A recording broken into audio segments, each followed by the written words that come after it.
Hi, everyone. Thank you for joining us tonight. We're really lucky to be here with Chanice Hughes-Greenberg, who's an amazing poet and a Capricorn and a playlist enthusiast, hailing from upstate New York by way of Long Island. Her work has appeared in Studio Magazine, No Deer Magazine, The Recluse, and other publications. She's participated in readings with the Poetry Project, Cave Canem, the Brooklyn Museum, Poets and Writers, Montez Press and Radio, and the Freya Project. She's also the creator of Who Is She, a storytelling space for creative women and non-binary folks. Chanice received a BFA in writing from Pratt Institute and was the recipient of the 2019 Brooklyn Poets Fellowship. She was the finalist for the Poetry Project's 2018-19 Emerge Surface B Fellowship. She resides in Bed-Stuy with her cat Huxley and drinks martinis with a twist. Excellent taste. So we just wanted to start this out the way we've started all of these, which is just to ask you how you're doing, how your quarantine has been, and what the past couple of months have been like in your life. Yeah. My quarantine, I've been fortunate to been employed, been okay. I'm here in my studio in Bed-Stuy, and I've been here through everything. So, it definitely I keep saying there's been phases, New York's going through phases, but I'm going through phases too where when we moved in March, I think everyone was kind of like, okay, it will be 2 weeks, 3 weeks, right? And then April came, and April was very heavy and very hard here in the city and very bleak, to be honest. And then May came and it was like, the sun is shining, here we go. And then end of May, June, and the Black Lives Matter movement erupted, and the city was on fire. So there's definitely been a lot. 2020 has brought a lot, but I'm fortunate to be okay, and my family is okay, and like I love I love that I have a space. It's been a little lonely sometimes. I have my cat. He's down there, but so I have a bit of companion, but I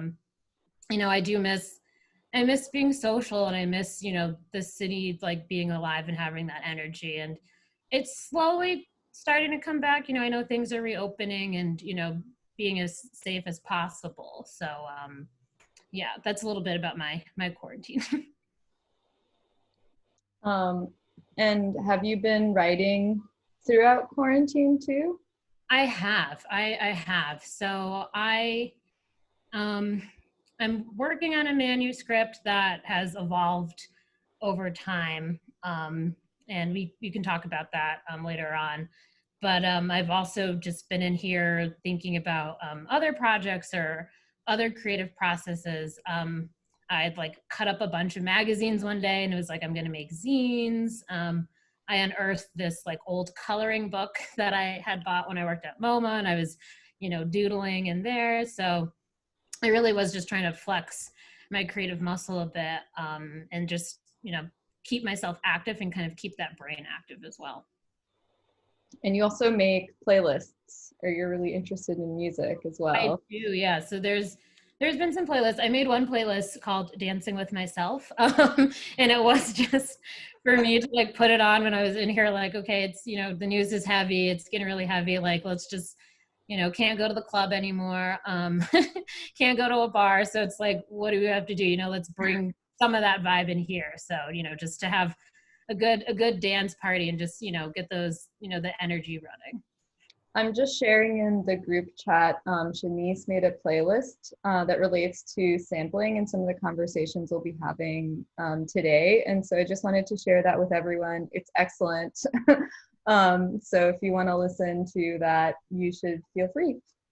And so before we get into your reading and your poetry, I just wanted to ask about the question of erasure as a concept, as a kind of formal technique that you use in your work, and in a broad sense, ask why you're interested in erasure and what about it as a concept is motivating for you or central to your work.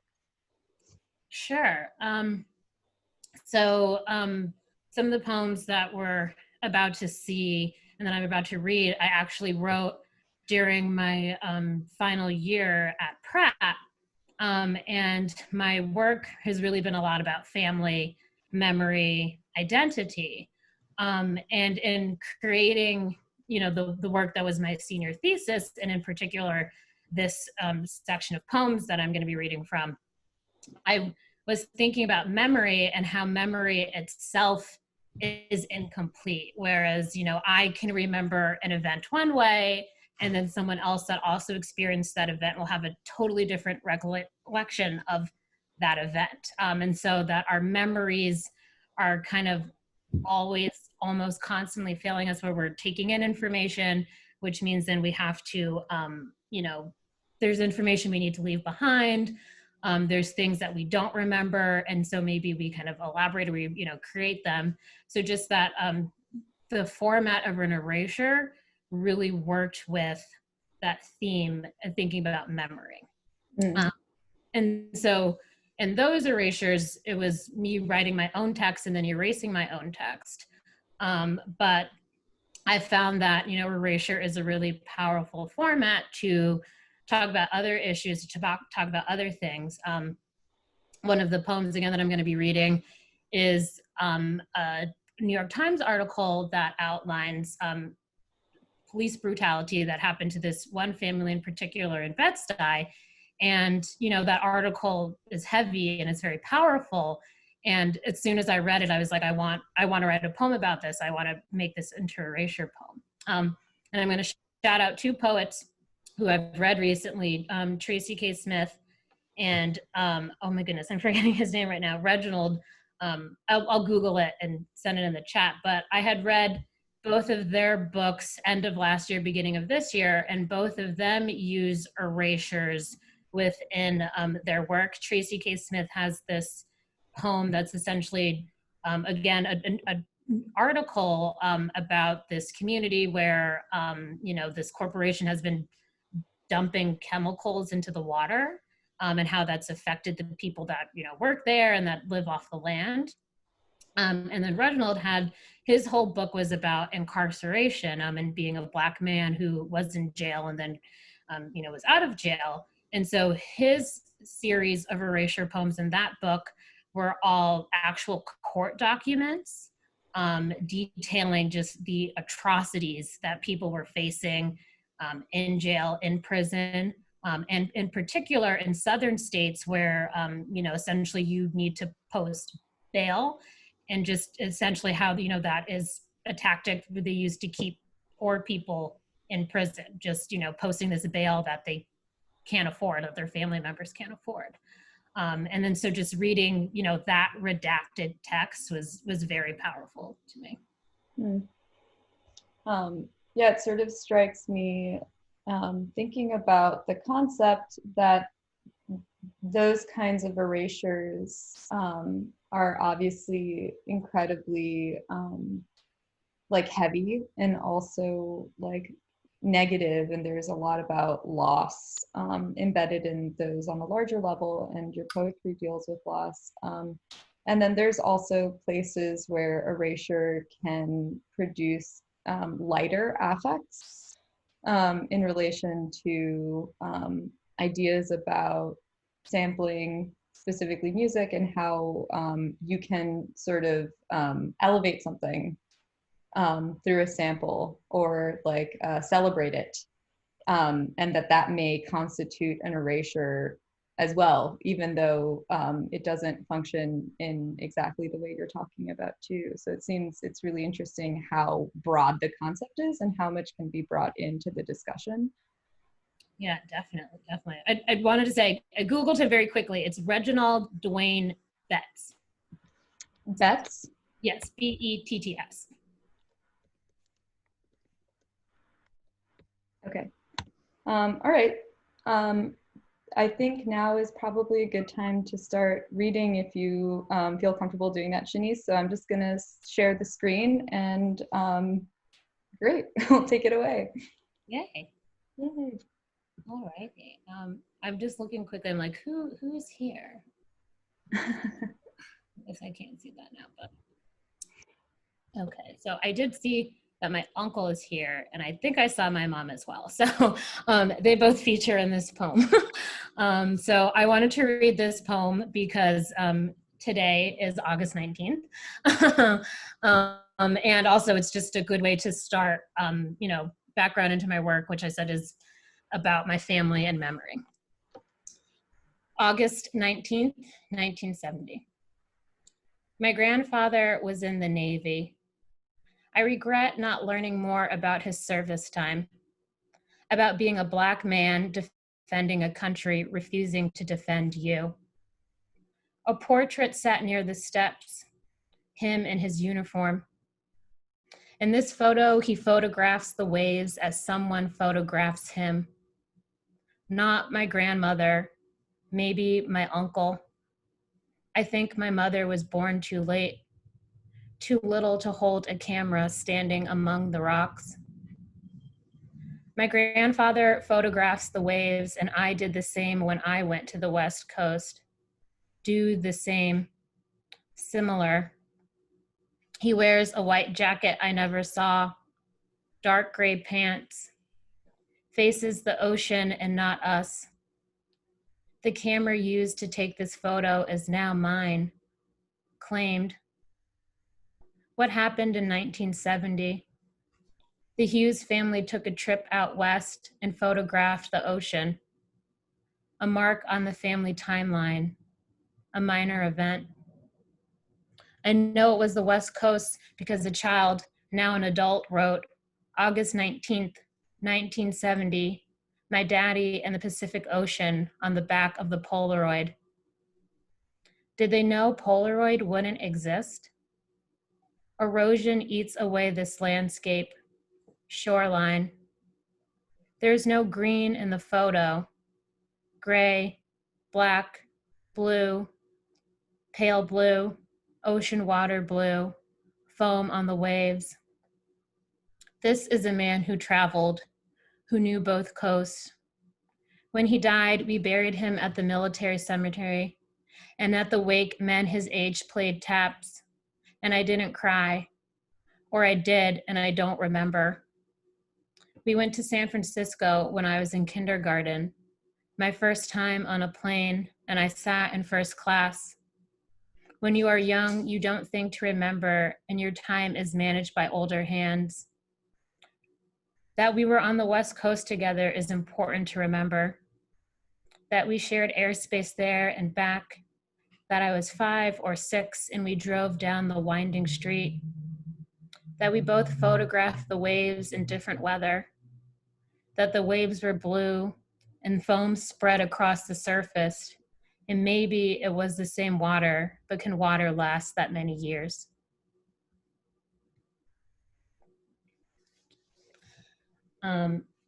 Give me 1 second. My cat is playing with a rubber band.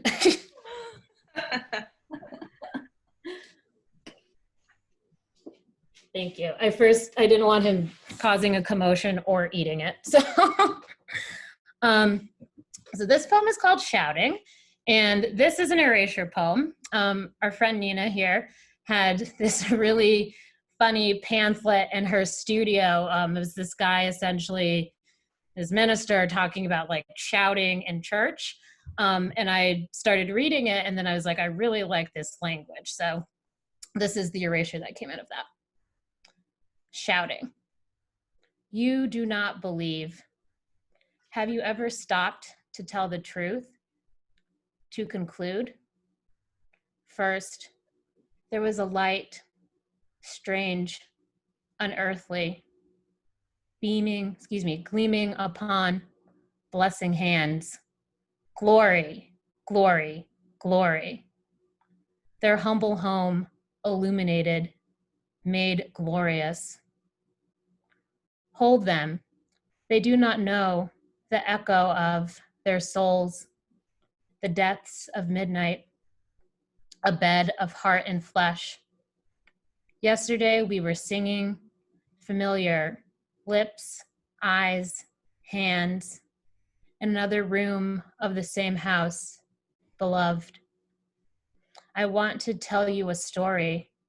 I could not restrain my praise. I tried, a strange gloom. It was so different. A window had been opened. Oh no. I'm so sorry, the document cut out. Here, one moment. No worries. Okay, we're back.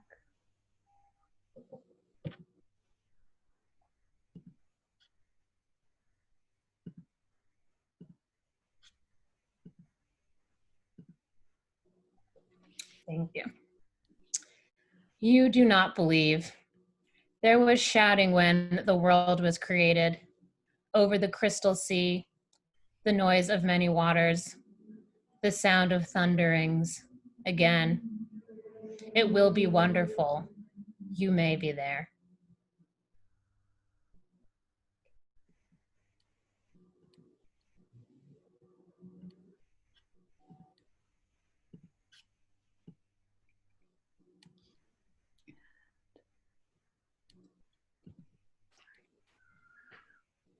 So these are the poems that I had mentioned a little bit previously that I wrote during my senior year at Pratt as part of my senior thesis. And so the way I had written them is which the first paragraph you see, which is the full text, is what I created. And then, in Word, made these columns and then kind of did an erasure of my own work. And so in reading these, I am going to only read the first column.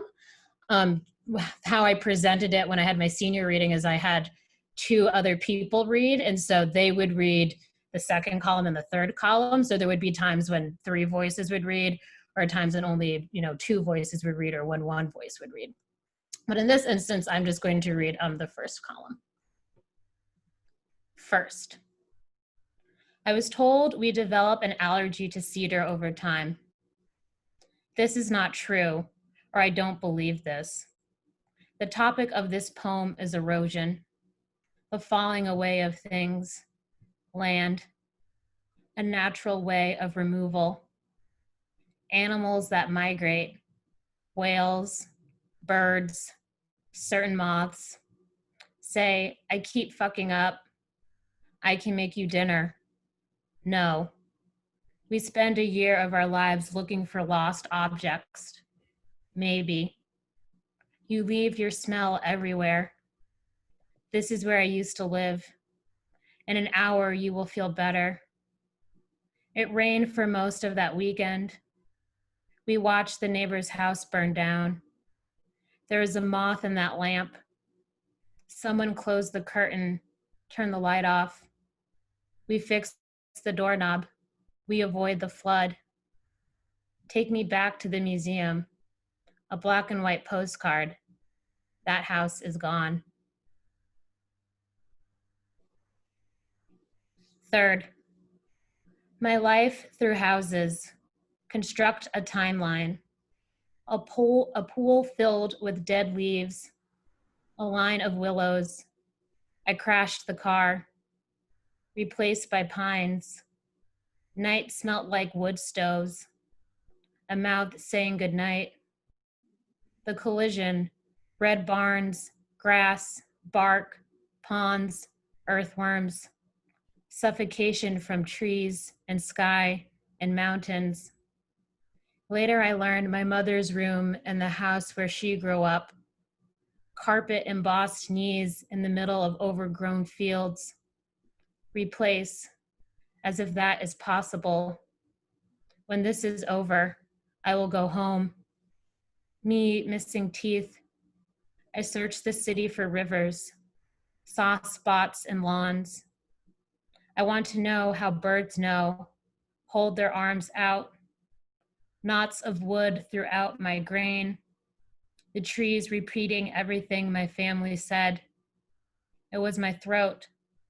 Come back when winter is over. a place for everything and everything in its place. Fifth, the ice sheet receded from New York State 15,000 years ago. My family receded 3 years ago. Picture years of melting. Picture the landscape. Tree rings tell stories, past growing conditions. Memory works this way.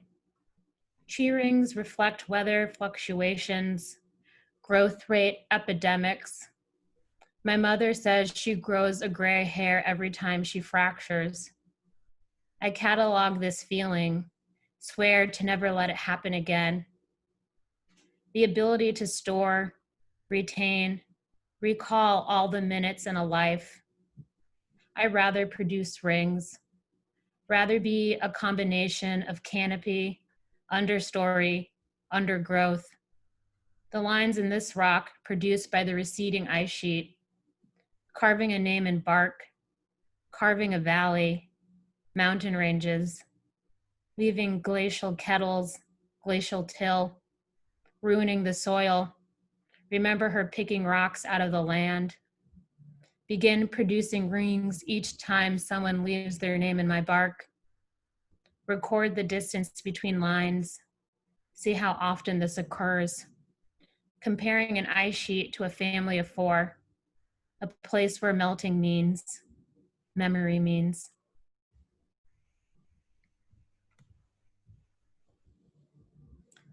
Sixth, I am building a nest, a structure, a shelter. I am preventing this from happening again. A series of southern summers, night along the highway from a window in a car, waiting for a savanna that won't come, a heat that works to unhinge the body, lay it out in the middle of the room. Here the family is complete. A minute is held as long as you remember it. The sound of a season of honeysuckle, a different set of mountains. Georgia consists of 4 distinct geological regions: ridge and valley, the Blue Ridge, the Piedmont, the coastal plain. We have settled in the Piedmont and the low Bowling Hills, well above sea level. The ghosts of mountains eroded away. See them from an airplane window, an outline, a gap, full of migratory birds, the back and forth of a train in the distance, the lines on faces and hands. I asked my brother to put my mother on the phone. Tell me everything is still standing before I go to bed. Repeat the distance between having and losing. To lose, give, forfeit a house to fire, a memory reduced to ash. Come back where this can't happen, a conversation of loss. Replace, as if that is possible. 13th. My grandfather says it is cold, not a deep cold, but cold. The walls of my mother's childhood room are gray, the furniture other pale colors. The house before the house before the house that is now gone. A collection of works on paper. Sorry, I can't see now. a daughter, a mother, a grandmother. The print of flowers framed by yellow mat. My silhouette reflected in the glass. A watercolor of calm and the feeling that settles in the afternoon. The grass bent in one direction. In photographs, my grandmother looks at my grandfather, facing him and not the camera. The blue behind them no importance to her. At night, I examine the crack in the ceiling, the house showing its age, the start of a timeline that gets lost in the woods. I look at her, looking at him, looking at something outside the frame. A roadway, a bird, the blue circling back. What happens to anything that isn't archived? cracking on the shelf, a closet full of paper-covered hangers, the smell of a house forgetting itself. You look just like your mother, a family's artifacts. She does this because she loves him. There's no other language for it.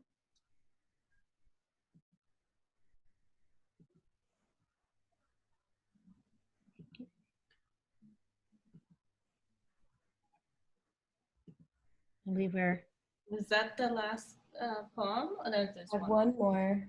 one more. Yep. Okay. Oh yeah, this one. Yep. Okay. So I alluded to this one a bit in our earlier conversation, but this poem is an erasure of the article. They shared a bunk bed growing up. Both were killed by the police.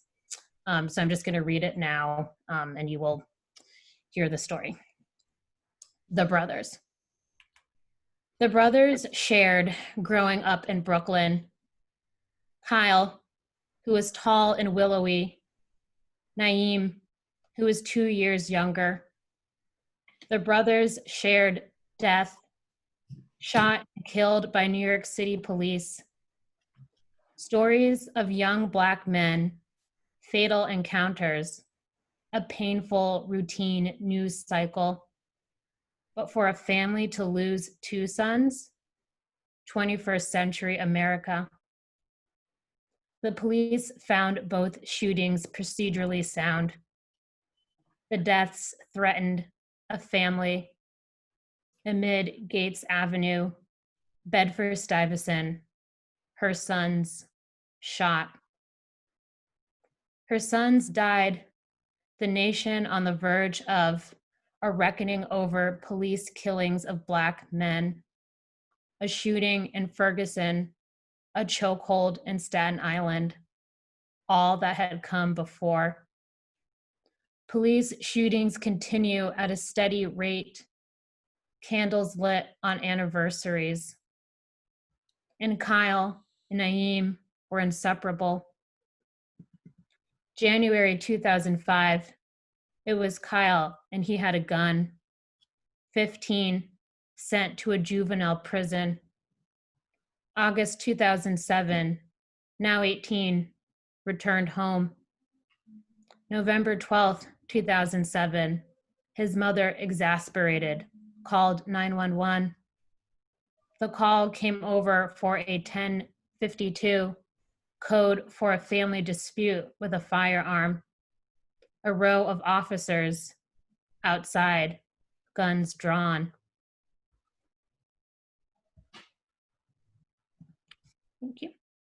Show your hands. Kyle, arms raising as he pulled something from 5 officers opened fire. Afterward, they rolled Kyle over and found a hairbrush in his hand. The eulogies. There would be this deep sadness. When Kyle was killed, Naeem had been walking home. He carried guilt. 2 months after death, walking home, a police car pulled up, felt an officer grab his arm.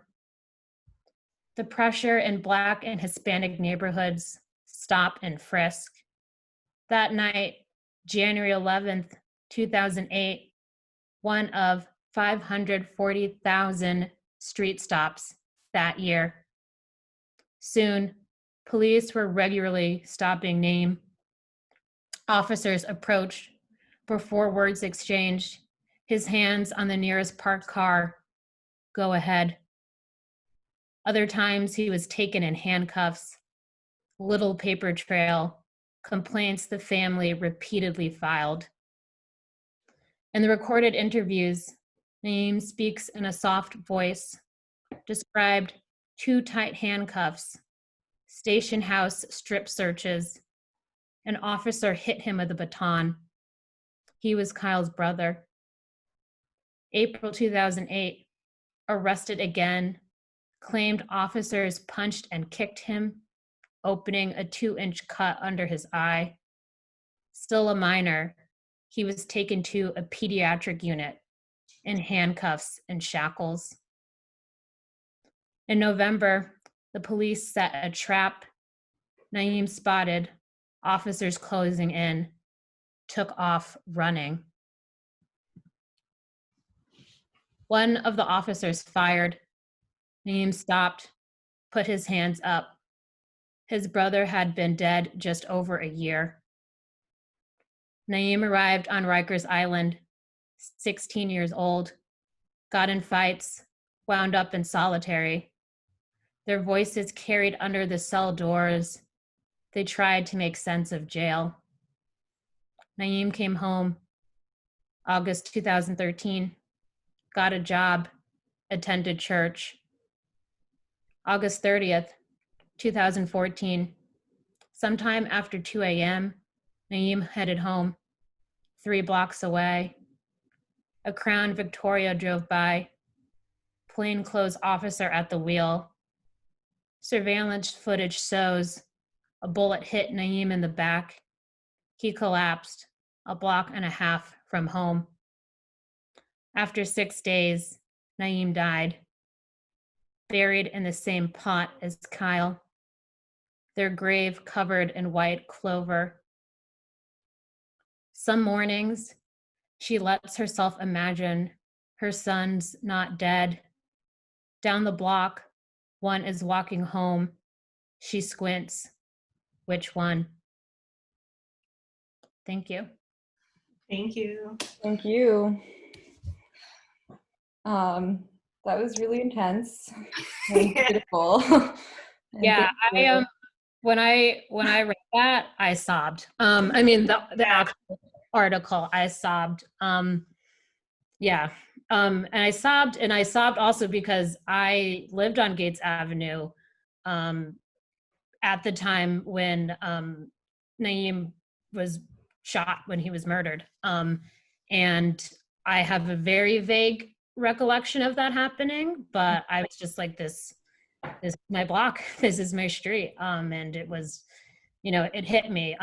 This article came out in January.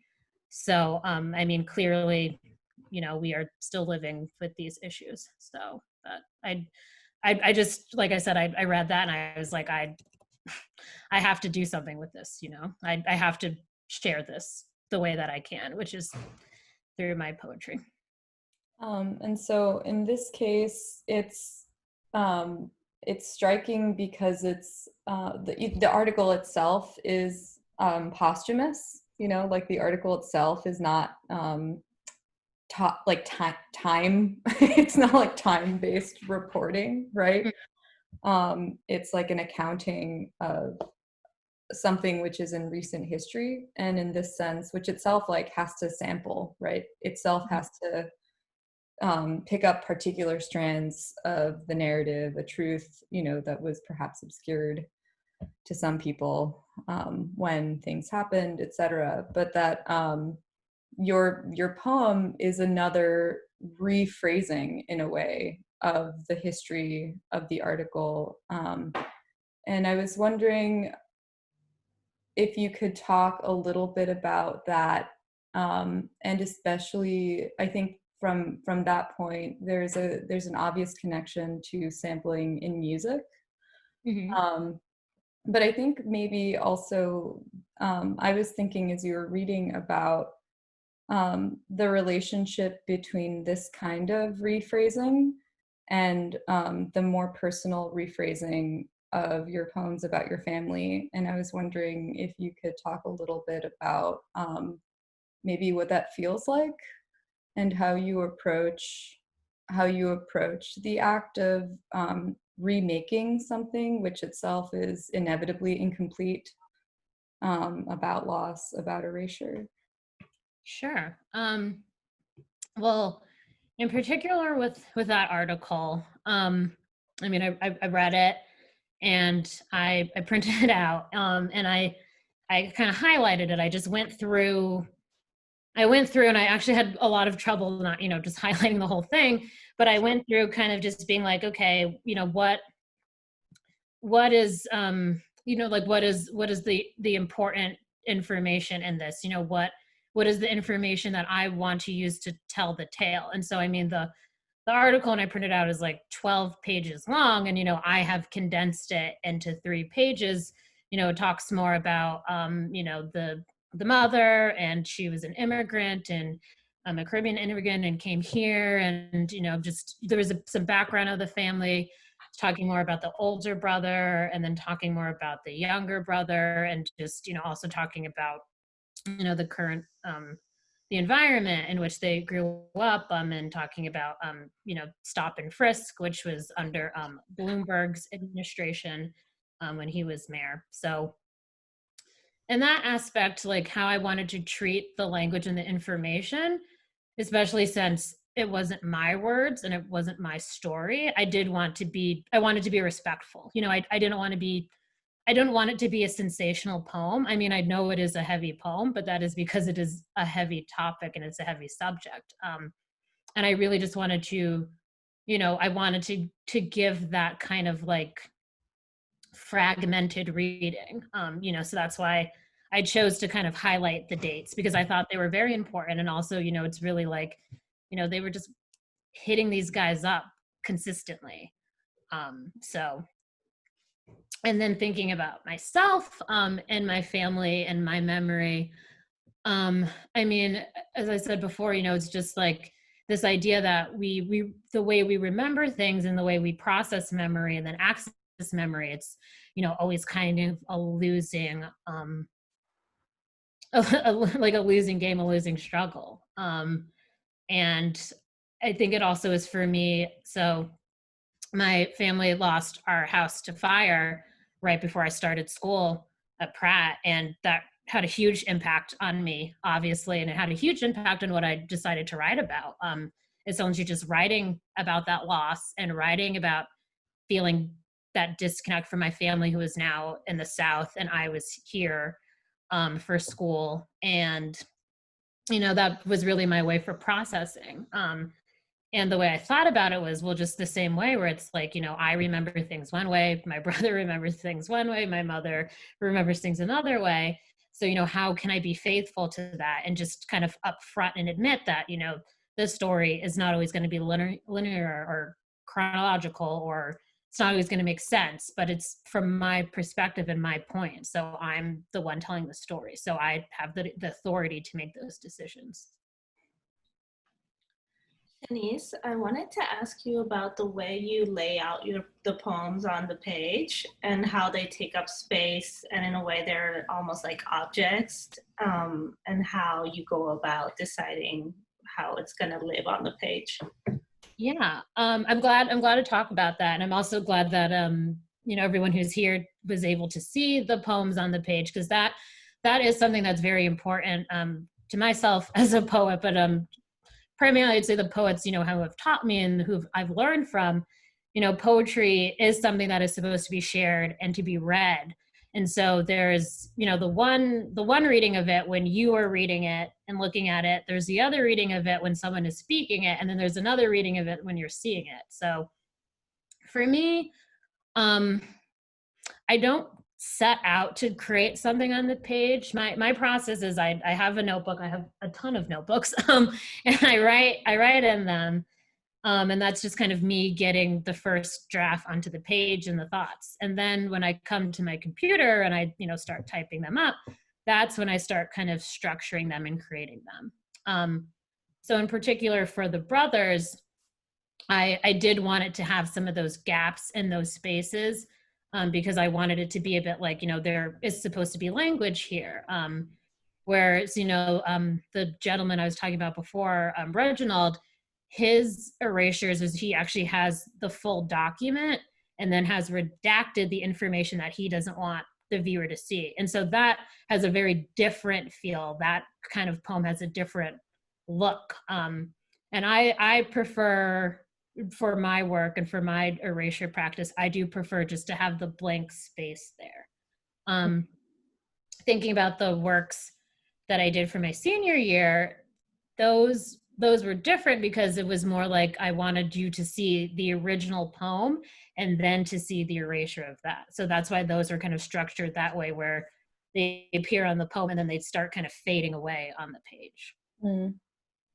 I was thinking also of the way ancient poetry is often like written and presented, where, you know, like with the really old stuff, like if it was carved into like any sort of older text, especially if it was carved into something or on a piece of like on a piece of paper or parchment that's older, like emissions become a part of the text as well. Like the encoded historical erasure of the text is a visual artifact of what we don't know. And I was thinking about that in relation to the brothers poem, and the idea of like the erasure of social memory, and how that might relate to the way that you talk about personal memory, and the question of a poem as a kind of artifact also seems really interesting as well. Yeah, I mean, we are, we're in this information, digital, virtual age. I mean, look how we are meeting tonight, right?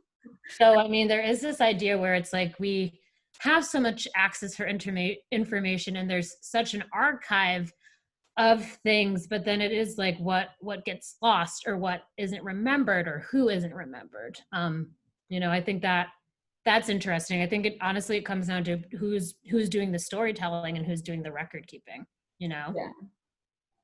And Yeah, and I also noticed, I guess, in your writing, you mentioned a lot of natural elements, so snow and also like erosion, water.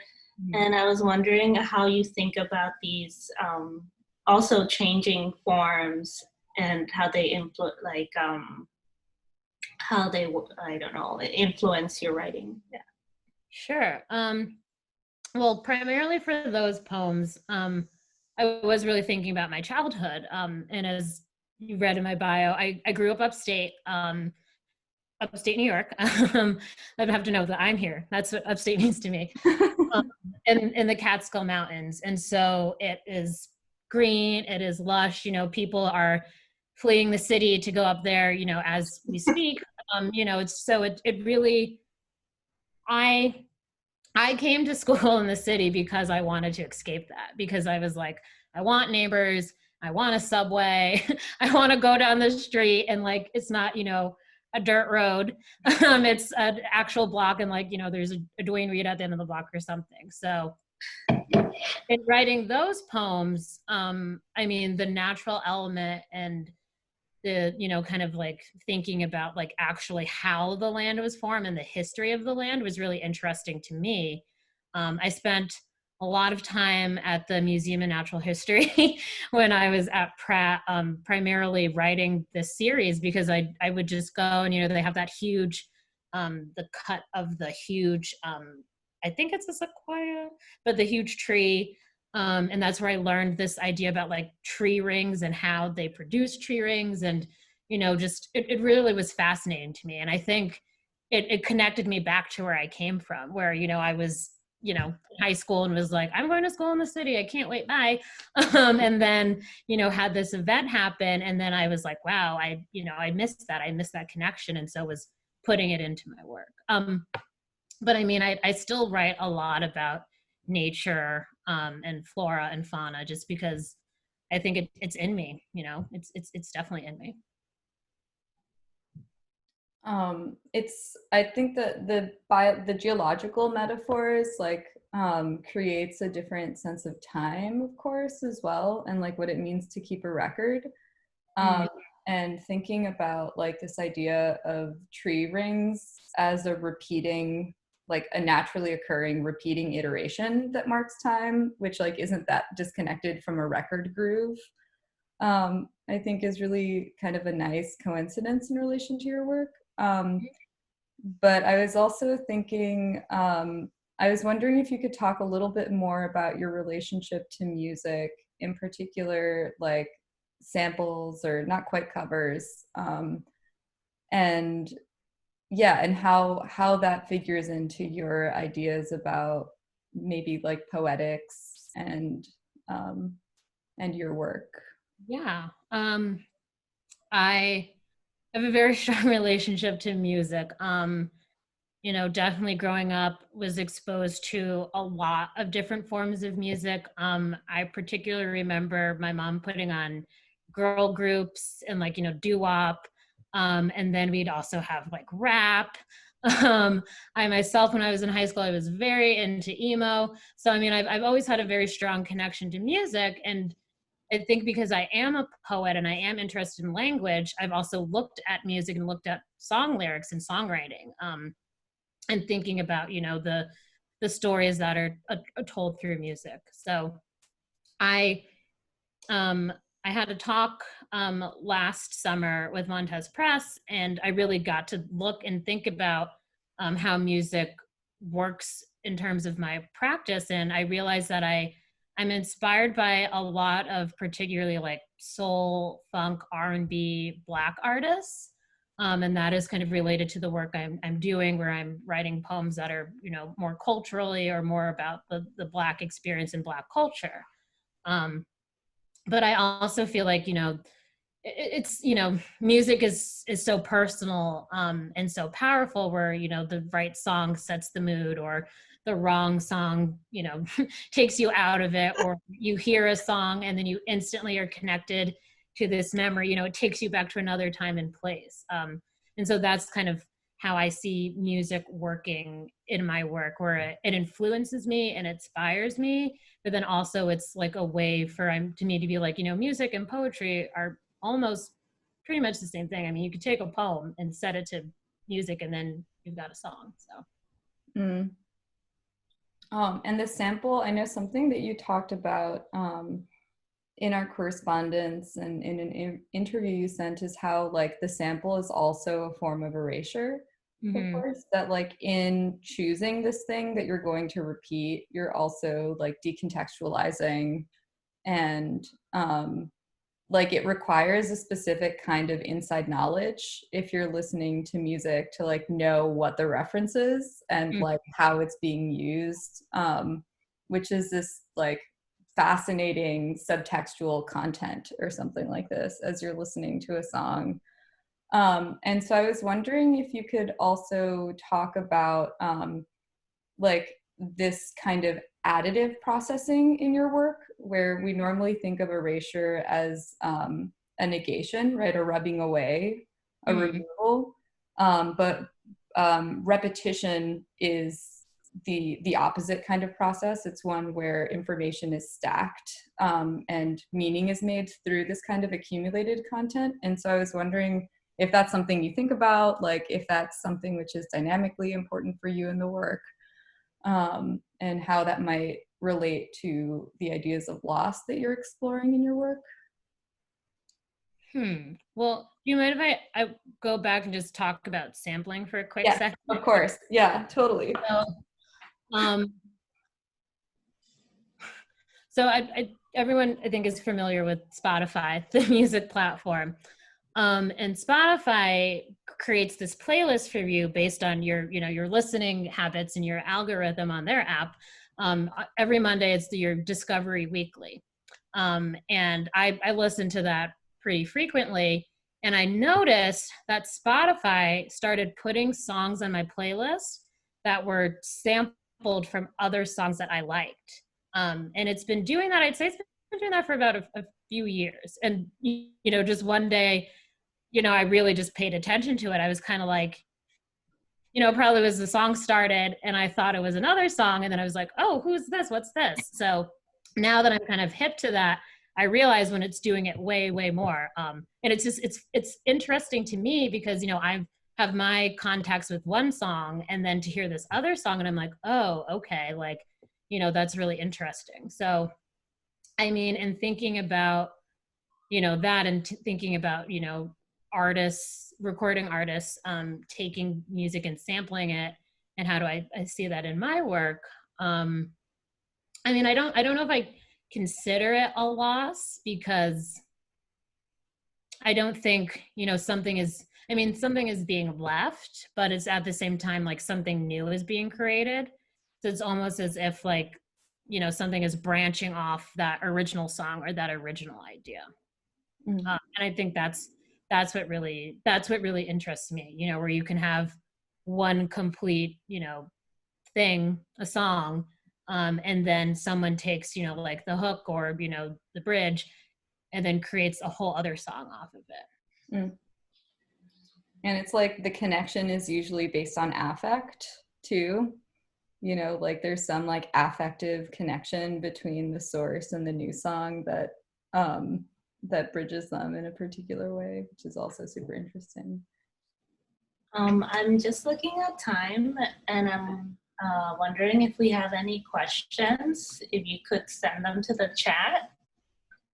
And then I'll read them out. Also, Chanice, I wanted to ask you about your newsletter. Yeah. Yes. I love to talk about my newsletter. So I have a newsletter. It's on hiatus at the moment, but it's coming back. It's coming back soon. Wink. But I had been thinking after the 2016 election that I really wanted to amplify the voices of women.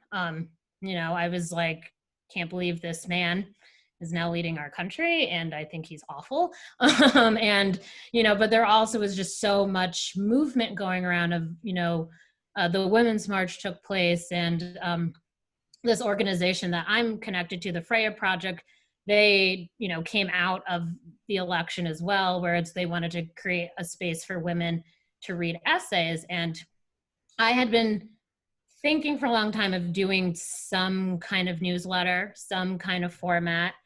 And at the time, I worked at the Studio Museum in Harlem, and one of my responsibilities was interviewing members for Studio Magazine, which is the museum's publication. And I enjoy talking to people. I don't know if you can tell, I like to talk, but I like to have a conversation too. And so just really was one day where I was, you know, probably editing the interview, and I was like, hey, this is what I should do for the newsletter.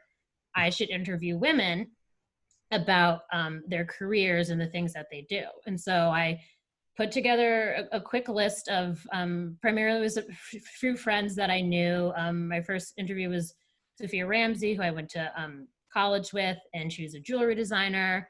I then talked to, I don't know if she's here, but Janine Lee, it's her birthday, happy birthday. And she is co-founder of Floss Gloss, which is an amazing nail polish line. And then I just kind of went from there.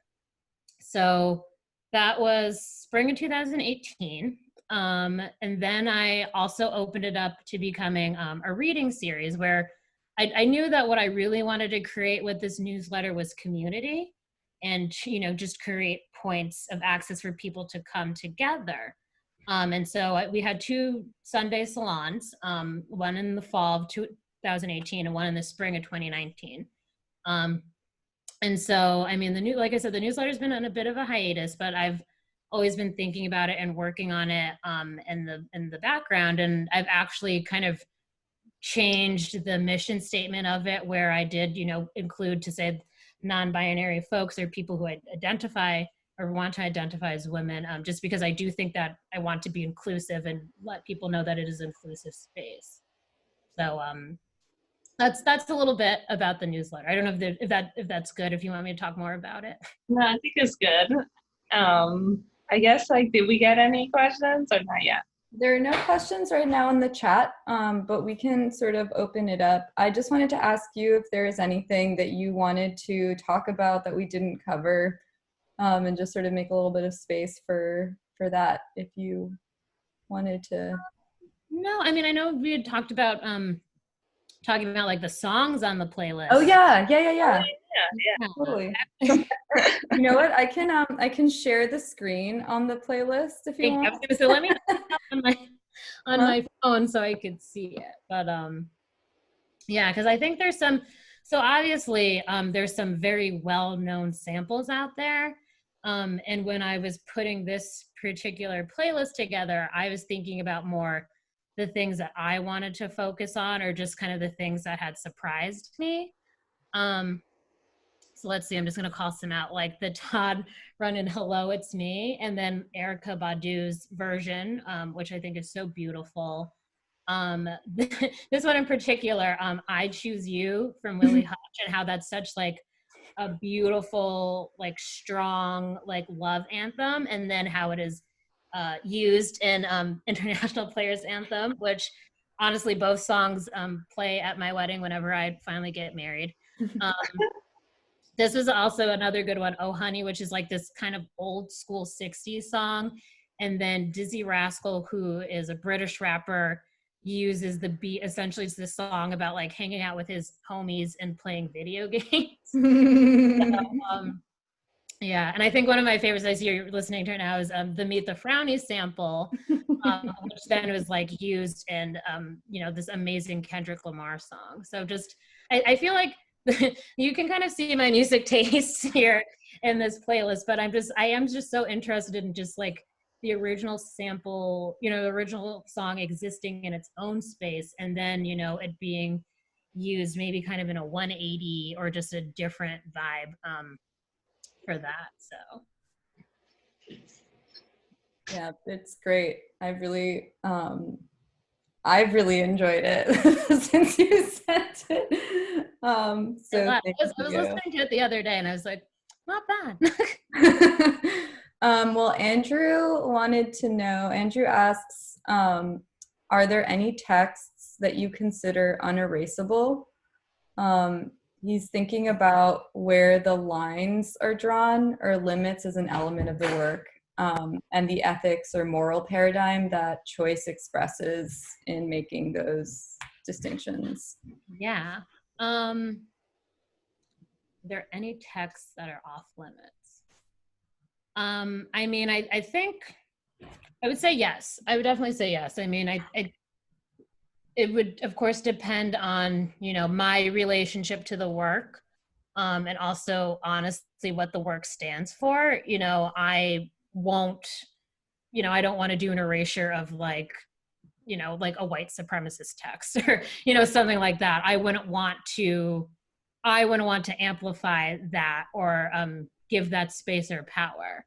But like an erasure that I have been thinking about and wanting to work on is the Kenning report, which is this report that was done in the 60s after the riots, after MLK was killed and, the riots of the civil rights movement, essentially where, it pretty much came out saying like, this is what's going on. Poverty is killing Black Americans. We need to do something about it. And that report was just shelved, and forgotten about. And it's been talked about a lot in this current moment. It's also just something that I know of, doing my own research and my own background. So I am interested in some like informational texts or, things like that of that nature. But yeah, to go back to the original question, yeah, there certainly were things that I wouldn't touch. And it's just more of, what is that text promoting, or what is the purpose of that text? I'm just resending the playlist to everyone. It's in the chat, but your uncle says that he wants a copy of the playlist as well. Okay. That's fascinating. Yeah, it was also, I guess maybe now is a good time to unmute. You guys should feel free to, you should all be able to unmute yourselves. And if you just want to chime in and participate informally, we can do that for a little bit. And thank you again so much to Chanice for talking with us and sharing your work, which is so amazing. Thank you Really for having me. I'm so excited. Yeah. And also Chanice will be in our next issue, which is going to come out probably like next year. It's the current state of the world. Everything keeps getting pushed back, Yeah, I feel you. But yeah, that's what it is. It works, Yeah. And the next Precog time is going to be September 2nd, and it's going to be another poet / visual artist candy store. So that'll be a lot of fun. Good time is guaranteed for all. Yeah, thank you again. Great work, Chanice. Nina. If anyone has trouble unmuting, just let me know in the chat. It's been sort of tricky for people. You can just click spacebar. I guess I had a question because you talked a bit about your process. But I guess I was curious, like, do you carry a notebook on you and like have to write down something as you experience a thing? Because like I found it interesting how like all the sentences were um they were all kind of disjointed, but then they were like collected together. And so I was just wondering, like, is the original text that you're writing, is that like, you know, journal style where you're like, this is what happened, or like just things that are coming to your mind, and then later you practice erasure on yourself or something, or like your own writing? And also, yeah, just like how your selection process works too. Sure, yeah. So I usually have a notebook on me. I mean, I've been in the house recently, so haven't been, you know, commuting or going anywhere. But yeah, I usually have a notebook on me, and you know, would record things, or it's more like if I have a phrase or a word that comes up, I would be like, okay, this is something I'll want to think about later. I also have started using my notes app, just kind of jotting down some things in there. I'm very much old school where I do like to sit and like write, you know, even if I'm not like, here's the final poem, but just to get it out and then take it to the computer and then type it up. But yeah, I mean, my writing process can be, sometimes something comes to me and I'm a little bit like, okay, like let me get it on the page. Or other times it's like I kind of have to come back to the idea a few times.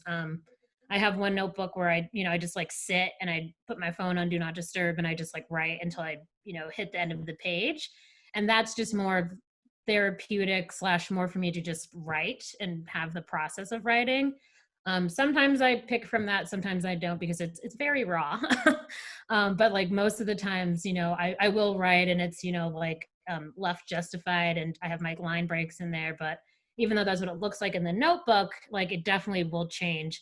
Like sometimes I've written that way and then the poem will be a prose poem, or I'll write just like a big block of text and then I'll give it structure when I type it up.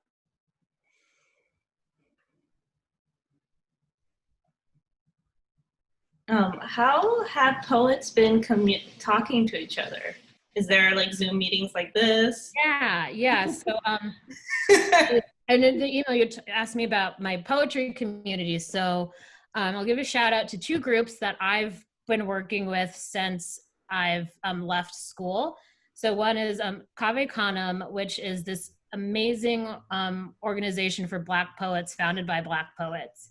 And they hold workshops. They have like a chapbook contest and a book contest. They also have an amazing retreat that I have not been accepted to yet, but hopefully one day. And so that's just like a week-long process. And then there's also Brooklyn Poets, which is amazing. And so they have a regularly scheduled, it's like a mini writing workshop and then an open mic. And they've been doing this for years. I went to the last one that happened in person, which was back in March. And then as of April, they've been taking place on Zoom.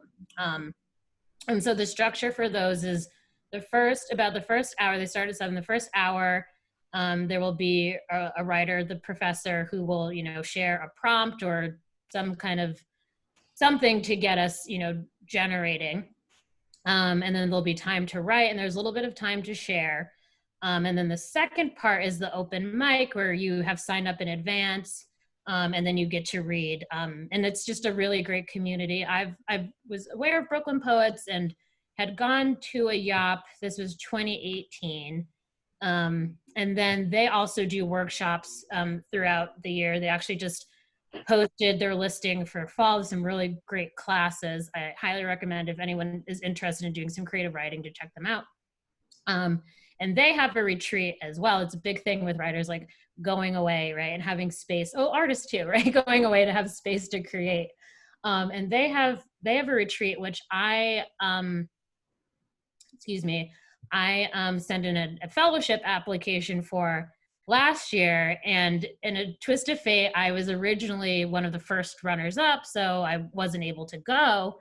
But someone who was a finalist was in California. And so the thing is that they'll, you know, cover your registration, but you have to pay for your transportation.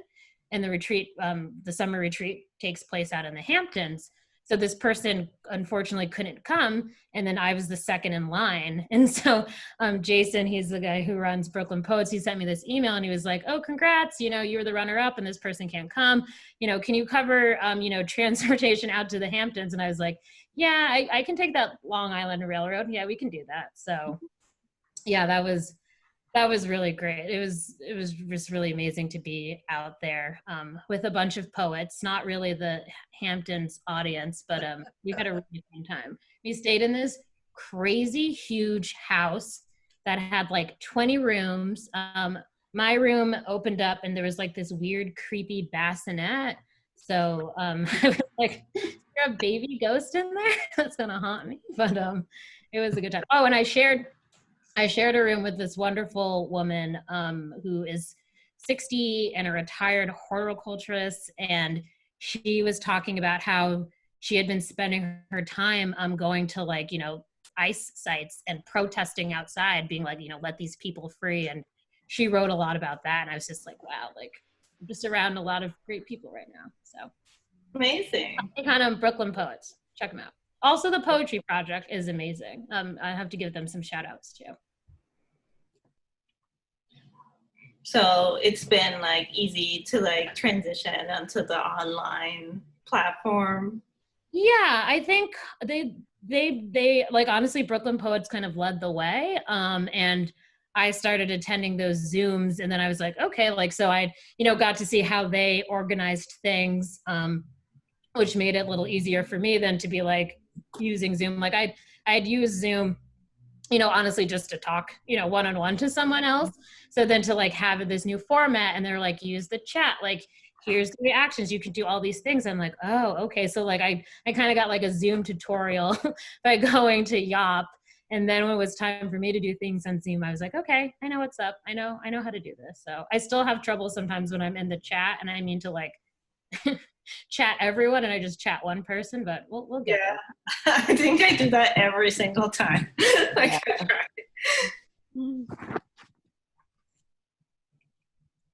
Cool. How is everyone else? Yeah, how's everybody doing?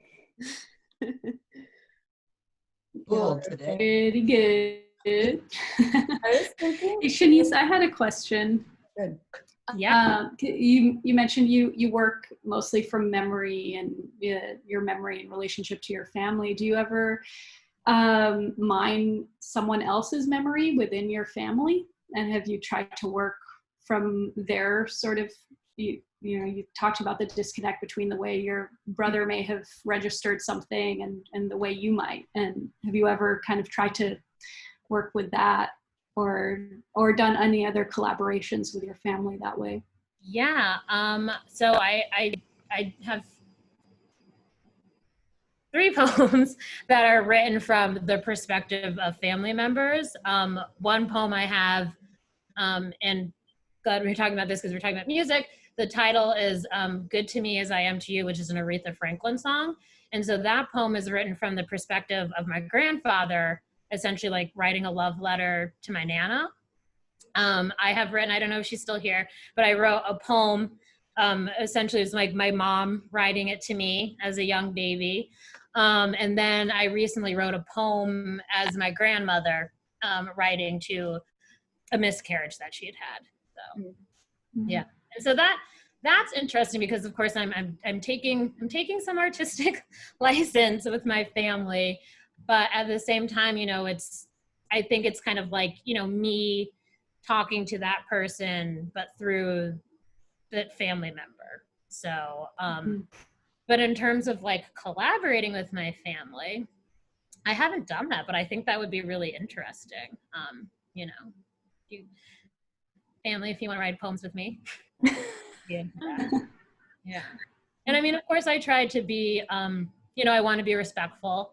And I'm not, you know, trying to air our dirty laundry, but also, you know, I am talking about, you know, things that, you know, are heavier, just things that have happened to us. So just being mindful of that as well. But I do like those poems, like writing as someone, and I, would like to do another one. I think I want to do one me writing to my younger self, but I don't know how that will turn out. We'll see about that. Cool.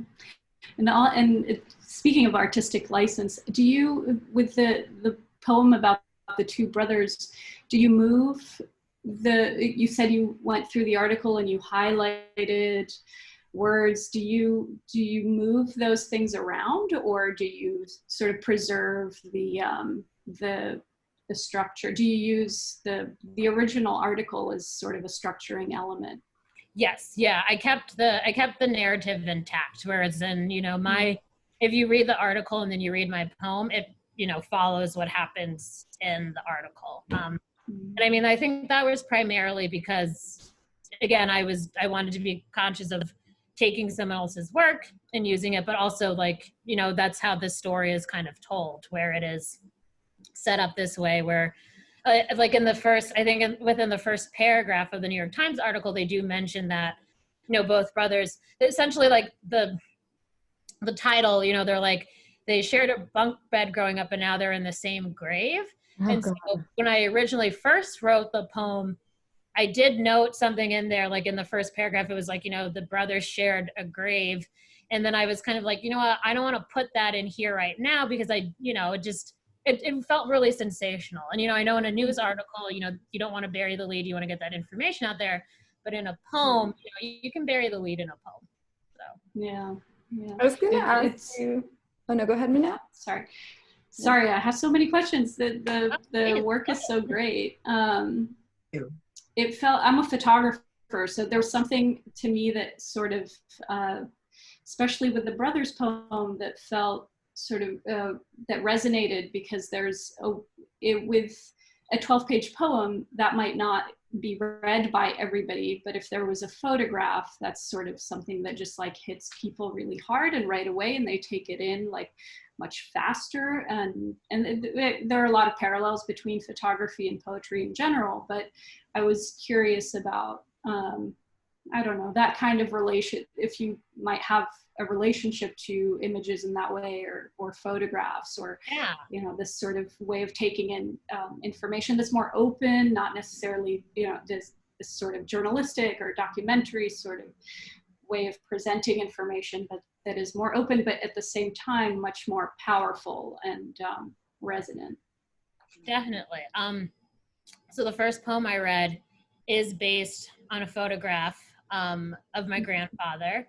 And I'm thinking about one of the other poems I read, I talk about another photograph. So I do write about primarily family photographs, I would say, a lot. Or, I use it kind of as like that poem, for example, it's about the photograph, right? But it's also about my relationship to my grandfather and, this relationship to, our place that we had together.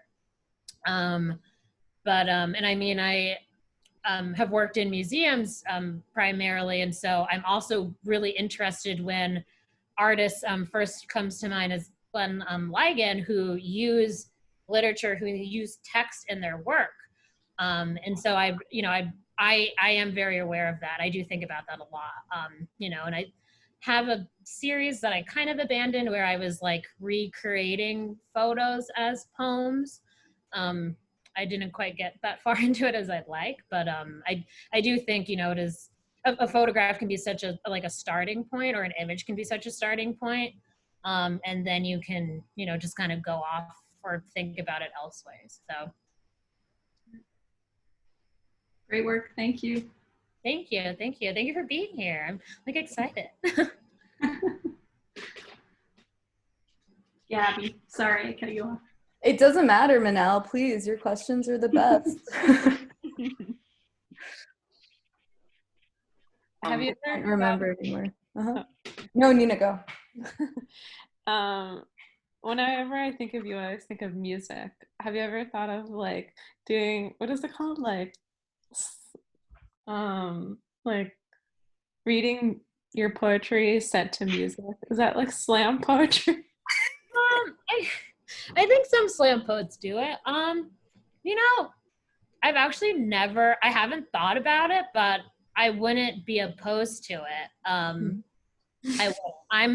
not a slam poet. Much respect to slam poets. I read, and Nina was there with this series, BK Voices, and a lot of them were spoken word slam poets. And so, you know, they have the cadence, and it sounds like this, and the rhythm. And you know, I'm old school, like, here I am with my poem. I know I have a poet's voice. You know, like my regular speaking voice is one way, and when I read a poem, I'm like, my grandfather. You know, I'd be down. That would be kind of cool. That would be fun, you know, if I had the right collaborator. Yeah, with you, I associate you with more more music than like images. Yeah, I'd be down. If someone wants to collaborate, let me know. Yeah, I was thinking about Arthur Java too. Yeah. And like the idea, yeah, like the idea that you could be using, like, borrowing techniques from other mediums in order to in order to use your form as commentary or something, right? That like you would have to, I mean, he's just brilliant, obviously, but yeah, no, I agree. Yeah, his work is very powerful. And I mean that is, I didn't even think about that, thinking about his work. Yeah. And just structure, the stitching together of things. I mean, I have done a few acrostic poems, and so acrostic poems are poems about art. I think everyone knows, or the famous one is like Ode to Gretchen Ern, right, by some white old poet. But in one of the Cave Canem workshops that I was just in, we were given a prompt, and the professor was like, here's two pieces of artwork, you know, write your poem about them. And I was like, no, I have a piece of artwork that I want to write about. And I wrote about this Carrie James Marshall painting, School of Beauty, School of Culture. And it's this beautiful painting in which he is, you know, depicting a scene in a beauty shop. And it's, you know, I love Carrie James Marshall. His work is incredible. And I instantly, like when we were given this assignment, I was like, I knew I wanted to write about that particular painting because there's so much visually happening. And, you know, also just because it is exciting to, you know, see Black people in art. And also because he has elements of, like, you know, traditional masterpiece Renaissance painting in the work, where he, you know, has painted himself taking a photograph of the women in the salon. You know, it was a bit meta in a way. And then I just was like, yeah, this is the piece of work. This is the piece of art that I wanted to write about. So again, another series that I've started but kind of abandoned was essentially these Afro acrostics, where I only would write these poems about Black art. So, I mean, now is the time because there's lots of time. So. Do you have anything coming up? Any other readings coming up? Not at the moment, no. So, which I feel okay about. I was supposed to read at the Poetry Festival on Governor's Island, which was postponed. So I think I was told that I will read next year. So that's coming up in 2021. But as of right now, no. So. yeah, it's a little lost year. It's just, yeah, everything happens next year, but it's okay. I mean, I kicked off the year by reading at the Brooklyn Museum for Black History Month, which was incredible. And of course I was like, yay, here we go, we're on a roll. And then it was like March came and it was like, actually, no, we're not. So. Yeah. Yeah, right. But that's okay, you know. Yeah. Well, I think we should wrap it up for tonight. I always do this. I always tell everyone it's time to go have dinner or, you know, go relax, watch TV. But, you know, you feel free to join our next talk. An And important role, you know. Someone's got to do it. Mm-hmm. well, Chanice has a lot of stuff going on, and we really Yeah. appreciate her time, you know, and everyone that came to the talk as well. It was so great. Of course, yeah. No, this was really great. It was really good. Good to see everyone. You know, it's good to connect this way. I appreciate it. You're beautiful as always. Oh, Oh, Oh. Thank you for sharing. This is Congrat- awesome. Congratulations, Thank you. Chanice. thank you. Right. Love you. You know, your uncle, you can always use an uncle for anything you want. Okay. He'll be in more films. This was recorded and will be up on our YouTube as well. So also for family, you can share it if you want. And a very good job, Gabby and Florencia. Thank you. Mhm. Well, Okay. thank you. All right. Good night. Thank you, everyone. Thank Stay you. well. Right. See you, Dawn. bye. Bye. Thank you.